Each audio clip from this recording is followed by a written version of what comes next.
நமக. ராமகுணானுபவத்தில் சாரித்திரேன சக்கோ யுக்தா, அதிலே ராமனுடைய தெய்வ பக்தியினுடைய சாரித்திரத்தினுடைய விவரணத்தை இன்னைக்கு அனுபவிப்போம். யுத்த காண்டத்தில் லப்த்வா குலதனம் ராஜா லங்காம் பிராயாத் விபீஷணஹா என்ற இடத்திலே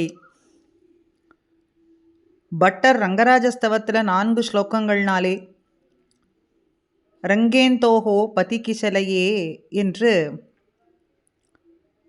மனுகுல மஹீபால என்ற ஸ்லோகத்திலே இப்படி தொடர்ந்து வரக்கூடிய ஸ்லோகங்களில் ஸ்ரீராம சீதைகளாலே ஆராதிக்கப்பட்டவன் ரங்கநாதன், குலதனமானவன். அது விபீஷண ஆழ்வாருக்கு கிடைத்தது, நம்போல்பருக்கும் கிடைத்து நாம் அனுபவிக்கும்படியாய் உள்ளதுன்னு ராமனுடைய தெய்வ பக்தி விளங்கும்படியான சாரித்திரத்தினுடைய விவரத்தை அனுபவித்தோம். இப்போ சாரித்திரத்தினுடைய அடுத்த விவரணம் பிறரை நலியாமல் இருக்கிறதுன்ற ஒரு அர்த்தம்.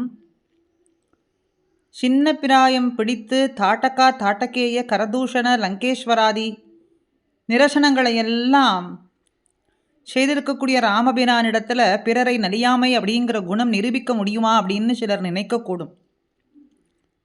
தண்டிக்கத்தக்க குற்றவாளர்களை எல்லாம் கடுமையாக தண்டிக்கக்கூடிய அரசனையும், நோய் தீர்ப்பதற்காக நோயாளிகளை சஸ்திர அக்ஷர அக்னி கர்மங்கள்னாலே துன்புறுத்துகின்ற மருத்துவன் இருக்காரே, அவர்கள்லாம் பரஹிம்சா சீலர்கள் அப்படின்னு சொல்ல முடியுமா?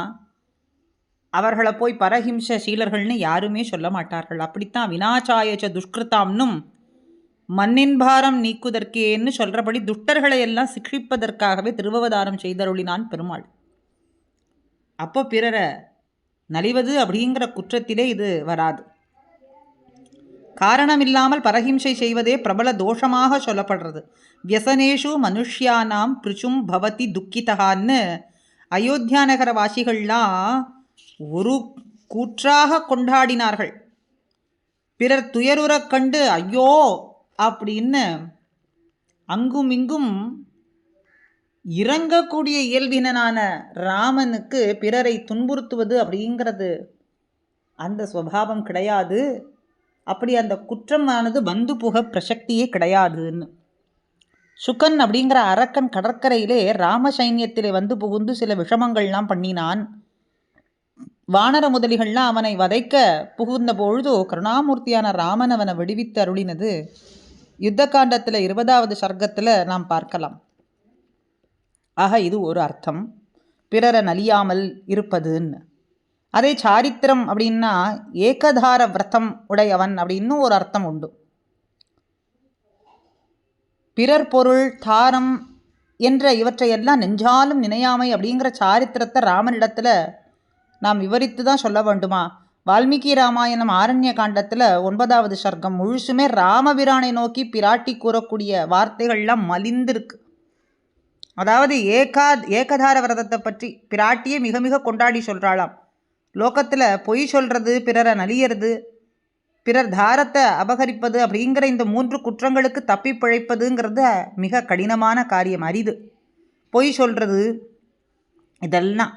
ஆக இதெல்லாமே ராமனிடத்தில் சிறிதுமே கிடையாது அப்படின்னு உகந்து கொண்டாடுறாள் சீதை.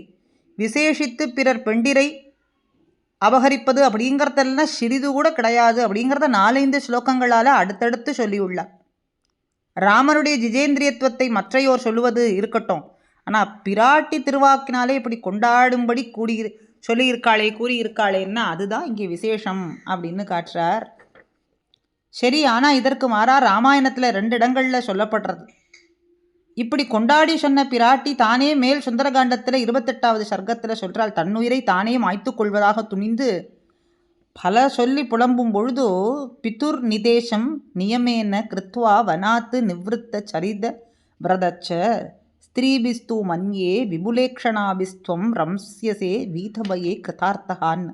ராமனை தன் மனத்தினுள்ளே விழித்து சொல்லக்கூடிய வார்த்தை இது. ராமா, நீ தந்தையாருடைய கட்டளையை வழுவாமல் நிறைவேற்றிவிட்டு காட்டிலே இருந்து நாடு சென்று சேர்ந்து இப்படி தடம் கண்ணின்னு சொல்லக்கூடிய பல மாதர்களோடு நிர்பயமாக ரமிக்கப் போகிறீரா அப்படின்னு இந்த ஸ்லோகத்தினுடைய கருத்து.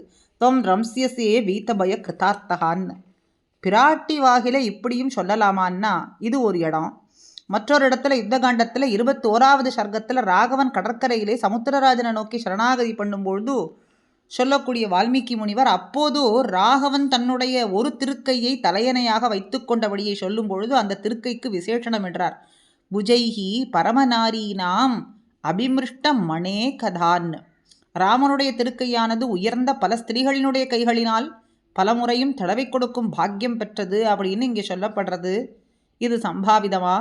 நெஞ்சால நினைக்க ஒண்ணாததுன்னா இது. நாரத முனிவர் ராமனுடைய திருக்குணங்களை நன்கு கேட்டுணர்ந்தவர் வால்மீகி முனிவர் நாரத முனிவரிடத்திலிருந்து.